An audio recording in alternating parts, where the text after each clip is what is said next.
What's up guys, it's James Allen, the out-of-state investor, and today I'm going to explain to you what a cap rate is, how so many real estate investors calculate it the wrong way, and how you should and shouldn't be utilizing it when investing in real estate. You see, there's a lot of misconceptions when it comes to cap rates in real estate, which I'll be explaining in today's video. But before I break all that down, do me a favor and smash that like button. Also, if this is your first time visiting the channel, I buy rental properties and flip houses outside of my state, and I love teaching you guys how you can make a lot of money doing the same thing, as well as giving you guys tips on how to up your own personal financial situation. So if any of that sounds interesting, then definitely subscribe and hit that notification bell. And with that said, let's get started.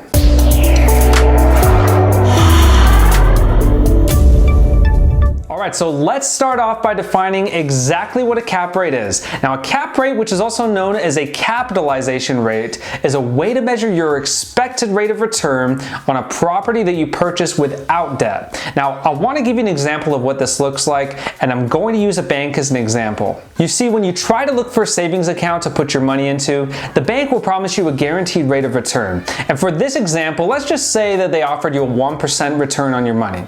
Well, if you put $100,000 into that savings account, every year you would make a return of 1%, which comes out to $1,000 a year. Pretty simple, right? Well, it's similar with a cap rate, except rather than it being guaranteed, in real estate there's a lot of things that can go wrong or end up being differently than expected. So I like to refer to it as more of an expected rate of return. Now, in order to figure out what the cap rate of a property is, you need to know these two important pieces of information. Number one, you need to know what the purchase price is. And number two, you need to know what the net operating income for the property is. Now, most investors will refer to this as the NOI just to abbreviate it. So the NOI is basically the annual income you make in real estate after your operating expenses. Now, I'll come back to that in just a second, but once you know these two numbers, it's just simple math from there. You're going to take your net operating income and divide it by the purchase price, and that will give you the cap rate of the property. So let's assume you purchased a property for $100,000 and the NOI is $10,000 a year.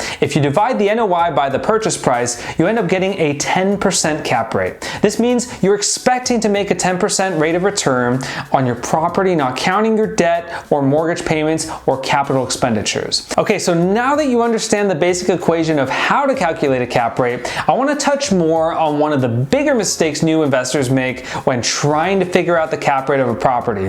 The biggest problem newbie investors have is they don't know how to properly determine the NOI of a property. So this is essential if you're really going to get an accurate cap rate. We know that the NOI is basically the annual income you make after operating expenses. So first, let's look at what type of income sources there are. First, you have your gross rents, and this is just going to be the amount of rents you collect annually. Now, after that, you have any other income sources you can generate, such as fees from laundry facilities, storage units, any late fees you collect, vending machines, and any other sources like that. So when you're calculating your NOI, you're going to add all this annual income together. Secondly, we need to look at which expenses to consider when calculating NOI. You need to include all your operating expenses, such as your insurance costs, property taxes, utility bills, property management fees, any maintenance and repairs, and any other fees associated with running the property, such as maybe like legal fees. Now, with that said, capital expenditures are one of the few exceptions that are not included when you're trying to figure out NOI.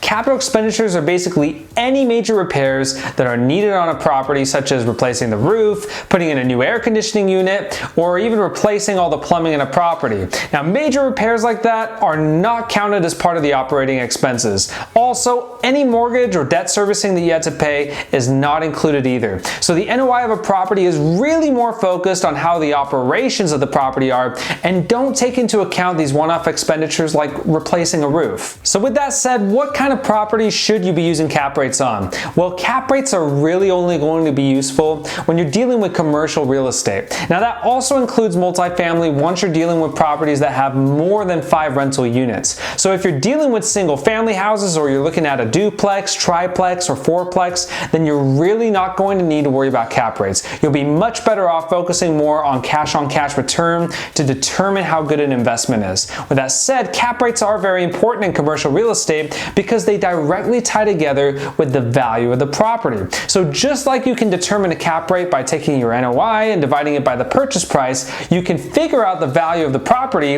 if you take the NOI and divide it by the cap rate. So let's take our example where we had an NOI of $100,000 a year, and that was with a 10% cap rate. Now, if we divide the NOI by the cap rate, we get a property that's valued at $1 million. One of the best ways to make money in real estate is buying value-add properties. And this isn't any different when it comes to buying commercial real estate. But one of the main differences between residential real estate and commercial real estate is the way they're both valued. So for residential properties, which is any property from a single family house up to a fourplex, those properties are going to be valued more on a sales comparison approach. For instance, if I bought a single family house that needs fixing up and all the other similar houses in my area are going for $200,000 after being renovated, well, once I fix up my property, there's a very good chance that it's going to sell for around $200,000. It's also very similar with a 2 to 4 unit property, but they're kind of a hybrid in a way, in the sense that they're still valued mostly on a sales comparison approach, but the income of the property does start to play a role into the value as well. But with that said, a 2 to 4 unit building is not valued the same way as a commercial property.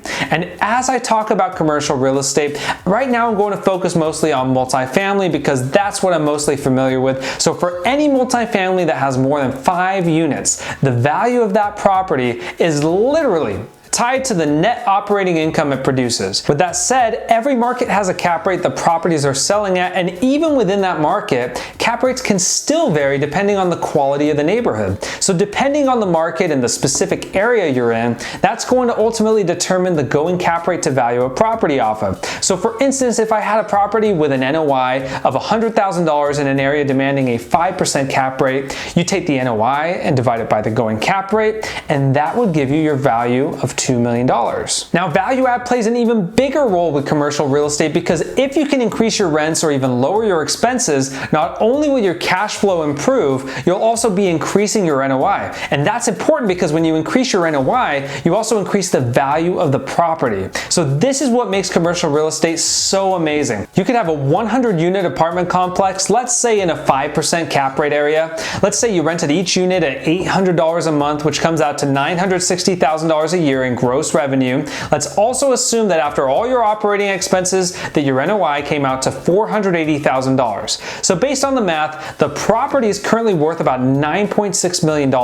Now, if you were able to increase rent $200 a month on each unit, you've now increased your NOI by $240,000, giving you a new total NOI of $720,000. So now that you're getting better cash flow, which is really cool, but the bigger deal is now your property value has gone up significantly since you raised your NOI. So based on the new NOI of $720,000 and the fact that the area commands a 5% cap rate, the new value of the property has gone up from $9.6 million all the way up to $14.4 million. So if you spent, let's say, maybe $1 million renovating the place, you've made a profit of close to $4 million. Now, of course, there's more details to this that I'm leaving out in this video because I don't want to get too overly technical on this one, but you can see that this is how investors can start to scale their portfolio at a crazy rate, mainly because of the way the property is valued. So this goes to show just how important it is to understand what a cap rate is and how to utilize it correctly. One last point I want to make before I finish up the video: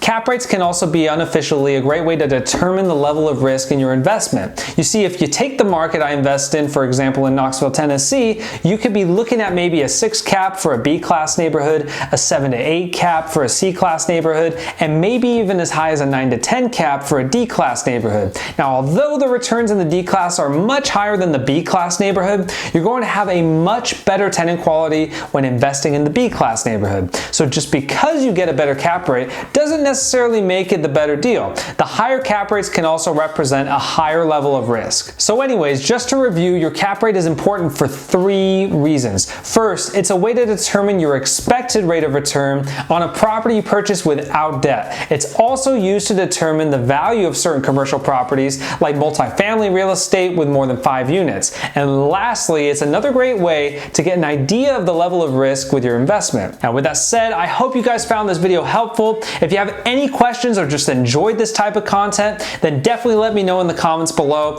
Also, if you feel today's video provided some value, then go ahead and smash that like button, and also be sure to subscribe if you want to see more videos like this one. Lastly, follow me on Instagram Instagram at The Out of State Investor. Thanks again for watching, and I'll see you on the next one.